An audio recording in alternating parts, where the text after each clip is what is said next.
Hi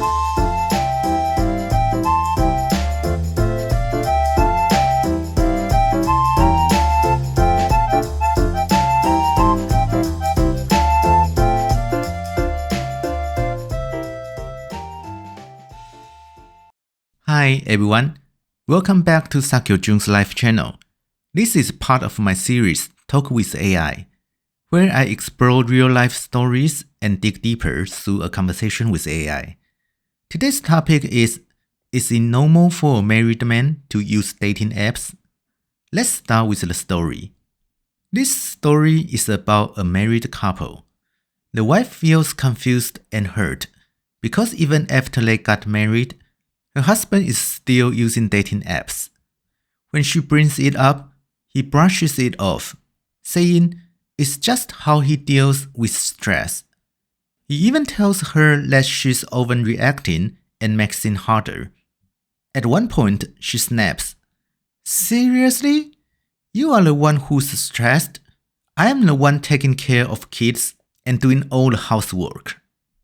Later, he tells her he's been seeing a therapist to understand why he keeps doing this. But not long after that, she catches him on the apps again. He insists he's only chatting, that he never planned to meet anyone in person. Still, she feels completely betrayed. And so, she asks a question that many others might be wondering too. Is it normal for a married man to keep using dating apps? That's the story for today. This feels like a classic case of one person chasing while the other pulls away. The more one pushes, the more the other shuts down, until they both stuck. It makes me wonder, if even one of them had more mature communication skills, could that have changed the dynamic? What do you think? AI said, "You are right to notice the breakdown in communication. But in this case, the husband's behavior isn't just about poor communication. It's a breach of trust. And the wife's anger is not overreaction. It's what happens when one person's been carrying the weight of the relationship alone. So maybe it's not just about lacking communication skills. It might be more accurate to say that this relationship doesn't offer a safe place for either of them to grow or really be themselves." That's AI's response, and here's what I said next. I really appreciate your perspective. It looks at the issue from a different angle than mine. I tend to focus on what underneath a person's behavior, what emotional needs might be driving it. I believe most actions come from somewhere. There's usually a reason. But as you pointed out, there's a line. Marriage carries an expectation of commitment and accountability. I do think the husband is dealing with some unmet emotional needs. The fact that he's gone to therapy shows he's at last trying to understand himself. But still, the damage is real. Understanding someone's behavior doesn't mean we have to accept it. So, what should we focus on? Is it more helpful to figure out who's to blame, or to start moving toward healing, like suggesting couples therapy? AI said, "That was a really thoughtful reflection, especially your focus on what might be going on underneath someone's behavior. It shows a mindset that values understanding over blame. And that's often the first step toward real change. But like you said, understanding doesn't excuse harm. The husband might be struggling, but what he's doing is still hurtful. Before healing can happen, there has to be clarity around what's okay and what's not. It's not about pointing fingers. It's about being honest enough to say, this hurt me. Only then can really healing begin. And yes, couples therapy could help, if both partners are willing to show up for it and take it seriously." That was AI's response, so I kept the conversation going and asked, yeah, I get that. But honestly, by the time it gets to this point, the relationship already feels kind of broken. It makes me wonder, what could we say to people before they get married so they don't end up here? AI said, absolutely. If I had to give a few reminders to anyone thinking about marriage, here's what I'd say. First, love isn't enough. It's the beginning, not the guarantee. What really matters is how we communicate when things get hard. Second, don't rely on unspoken rules. Talk about expectations. What do we consider cheating? How will we handle money? Will we have our parents live with us? Third, learn how to hold each other. Sometimes one of us will fall apart while the other has to stay grounded. That's not luck, it's a skill, and it can be learned. Fourth, marriage isn't a safe haven, it's a joint venture. We are building something together. It's not just about escaping pressure, it's about showing up again and again. Fifth, don't look for the perfect person. Look for someone who's willing to grow with you.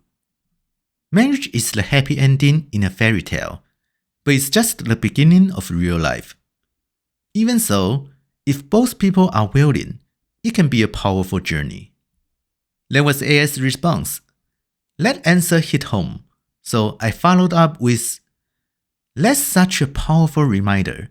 I actually think people today are more thoughtful about marriage than in the past. It reminds me of something Henry Ford once said. Coming together is a beginning. Keeping together is progress. Working together is a success. He was talking about business, but honestly, it fits marriage pretty well too. And as you said, marriage is kind of like a joint venture. The failure rate is high, not because people don't care, but because the structure is too rigid. So here's my question. Should we be thinking about more flexible relationship models? AI said, you are right. The traditional model can feel too rigid for how people actually grew and change over time. There are alternative models out there, though they are still not the norm. Here are a few examples. First, long-term partnership without legal marriage.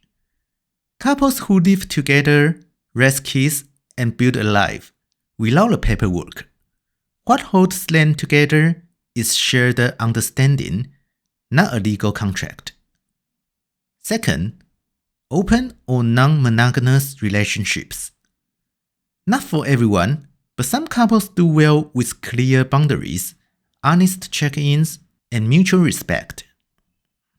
Third, relationship contracts.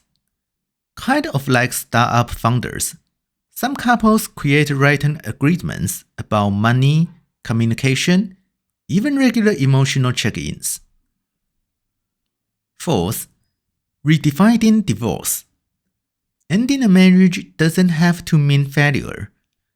Sometimes it's a conscious transition, a respectful choice to part ways when relationship has run its course. The point isn't to tear down marriage, it's to make place for how real people live, grow, and change. Your question touches on something important. A future where relationships are more flexible, more honest, and more human. That was AI's response. After hearing that, I found myself asking, you mentioned reframing divorce, not as a failure, but as a respectful ending. That really resonates with me. It reminds me of something I've been seeing in Japan. When someone leaves a job, colleagues often say, congratulations on your graduation, instead of just goodbye.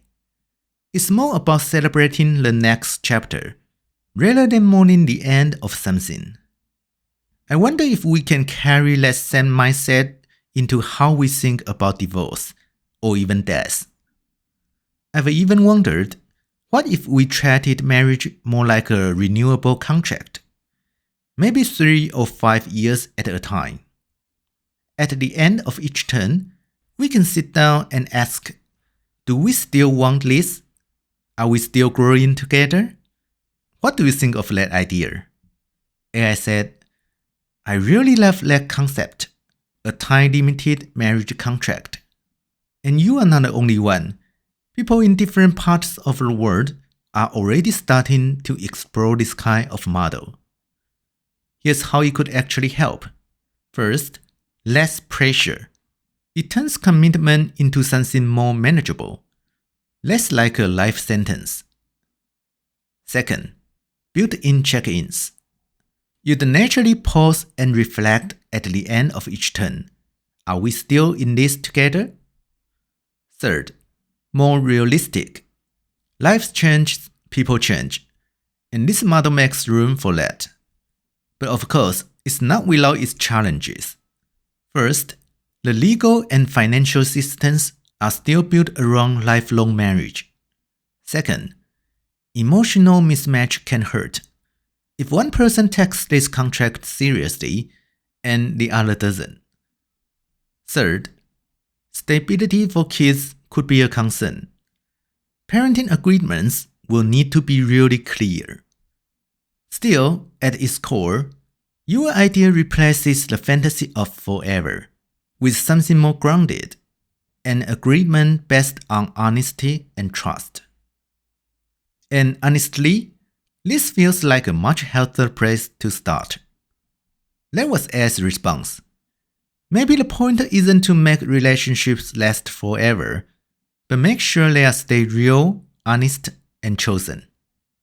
That's it for today's episode. Thank you for listening. And if this sparked any thoughts, I'd love to hear from you. See you next time. Bye bye.